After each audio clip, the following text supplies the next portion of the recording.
Folks at home, welcome to the Ike Live Show, starring Pete Gluzek tonight.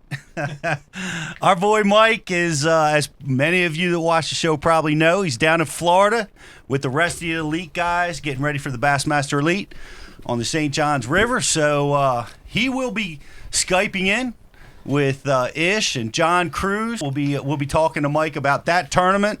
Be talking to him about the Classic, talking to him about Edwin's win, some cool controversial stuff that happened at the Classic. We've got the champions, the high school champions from the Bassmaster. They got a chance to weigh in on the Bassmaster stage. Mike and Becky Iaconelli live from somewhere in Florida. Hey guys.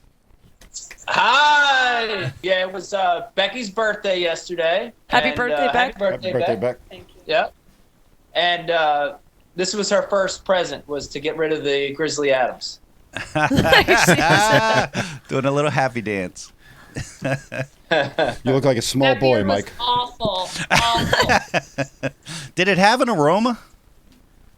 Yes. That thing stunk.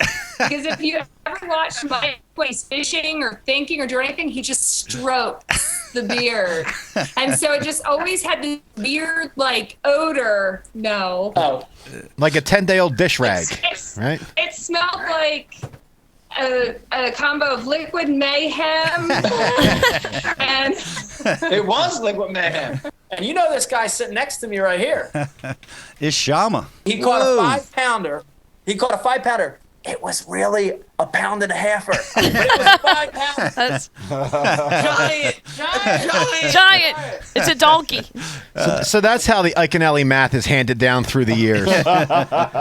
It had to make you feel good when you had kind of a Classic that wasn't up to your expectations, and you're at the Classic show, and you have the longest autograph line that I've ever seen out the door. So that had to be pretty cool. But Is that what that line was for? I saw the line. I didn't know what it was for. I thought maybe Bill Dan showed up, Britney Spears. I really wasn't sure who showed up. it was a great Classic, man. I picked a photo that Bass shot of you getting airborne in the missile Oh, that was missile awesome. boat, man. Yeah, I That mean, was awesome. you got to drive it like you stole it. That's what I said. Some sweet air, Johnny. Man, during the pre-fish period the weekend before, I figured out this deal that was an afternoon bite, and it had to do with finding the right type of rock, and if there's wood in there, it was even better, in the back of pockets. And it couldn't be real flat pockets. It had to be pockets with a certain pitch to the bank. And I was running around, and I found an area of the lake down towards the dam that had those kind of banks. And I kind of stumbled onto it the Saturday, the weekend before, and I think, man, there might be something to this. The Sunday, I fished all morning, did all kind of different stuff. And then that afternoon, I went back. I said, let me hit some more of these types of pockets. Sure enough, it was like clockwork. Boom, you get one bite every pocket. I said, man, I think I can run this. And I said, let me see if it's going to hold up. I went out that Wednesday, messed around, caught a couple fish in the morning on the pre-fish day of, on that Wednesday official pre-fish day. And then I went out. I said, let me start running some of these pockets. So I started running some of those pockets, and every one I went into, I was able to call my shot. I told my marshal that was with me, I said, look, I'm gonna get bit right there in that pocket. Boom, got bit. The next one we go to, I'm gonna get bit right over there. Fished up to it. Boom, got bit. So I thought, all right, I think I got a nice little afternoon deal going on. And sure enough, the first morning of the Classic, I didn't do squat for the first 3 hours. And I was trying new stuff every morning, but nothing was really panning out. So then that afternoon came, and I knew I was going to be able to get some bites. And I ended up getting 13 bites halfway through the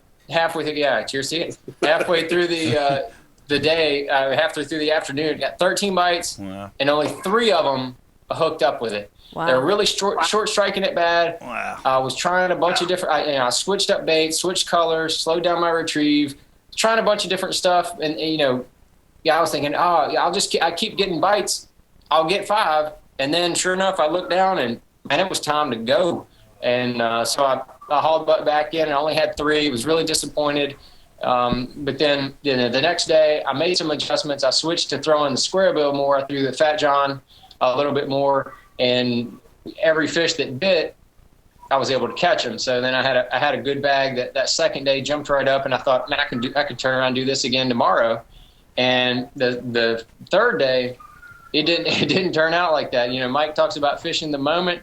That was exactly what happened. All I was catching was short fish on that Fat John, so I picked up the Missile Baits Baby Destroyer. It's a little creature bait. I picked that thing up and started pitching it around. I think about the third pitch, and this was in the type of pockets that I had been fishing.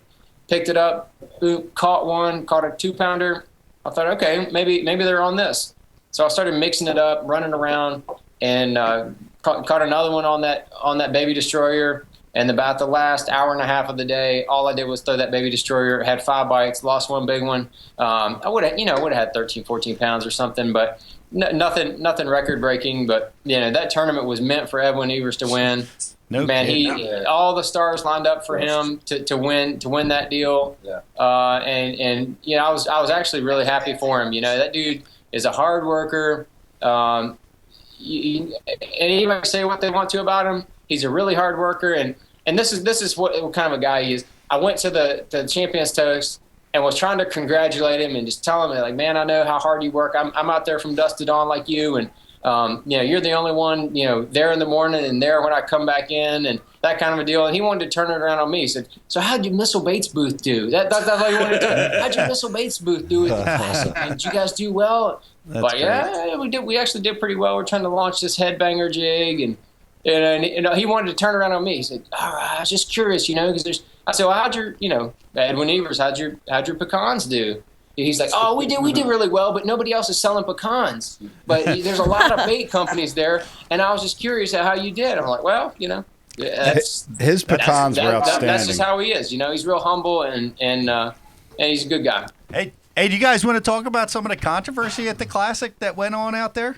What controversy? Absolutely. Well, I'll tell you one of the rumors that I heard, and I didn't get to see the video, but I thought was really screwed up was when Christie in the morning is fishing down the bank and battling. I think he had 4 fish or something at the time, and somebody up on the bank in one of the houses ran down to him and said, Jason, did you hear Edwin's already got 25 pounds in the boat? I watched Randall Tharp fish a spot near a spot that I was fishing, and literally after he left, he was leading after the first day. There was about 40 boats following him. Well, 5 guys stayed and fished that spot. They graphed around it, they looked and they stayed and they fished, and just like, man, this is the Bassmaster Classic. Let the guy have this, and Edwin did it right. If you saw, he fished a different section of the lake every single day, and he actually ran to water that people were afraid to run, and that's what it takes to win the Classic. That's smart. We have the winners that competed in a high school derby and got to weigh in at the stage at the Bassmaster Classic. I'd like to welcome everybody. This is Trevor McKinney and Dallas Richardson. What lake were you fishing at, and was it tough for you guys there? Yeah, we were on Lake Hudson, and it really was tough.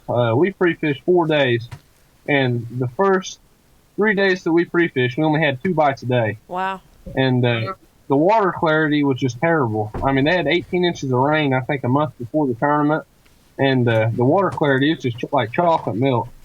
And it was just literally 2 bites a day is about all you get till we found the spot that we actually ended up catching all our fish at, and it was a little different there. But the rest of the lake, 2 bites a day, and that's what everybody got, and that's what we were getting.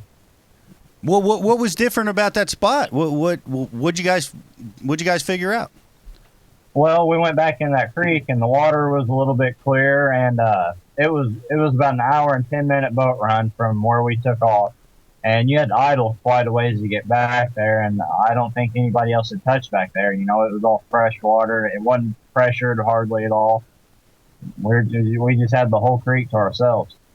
Wow, that's it. What style of missile bait were you guys flipping to win this tournament? So I'm the conservation director for Ontario, and so Gene Gillen, you guys all know Gene, I'm sure, or know of him. So he's the conservation director for bass, and Gene sets up this conference every other year. This particular year in Tulsa, we had 32 conservation directors. So every Bass Nation, every state, less one province, Ontario obviously, has their own conservation director. At the Conservation Summit, though, Gene also invites agency reps like biologists and managers from different agencies in each state, different fish chiefs. So there was actually over 100 of us at this summit. And the way it works, guys, is they kind of sequester us for 2 days, and they keep us in this conference room, and they bribe us with donated food and coffee. And we talk about conservation, and we talk about new research. We talk about partnerships. Like, man, there's so much conservation work going on with all the different states. There's a huge push right now to do conservation work with the high school clubs, the youth clubs, and there's actually money on the table.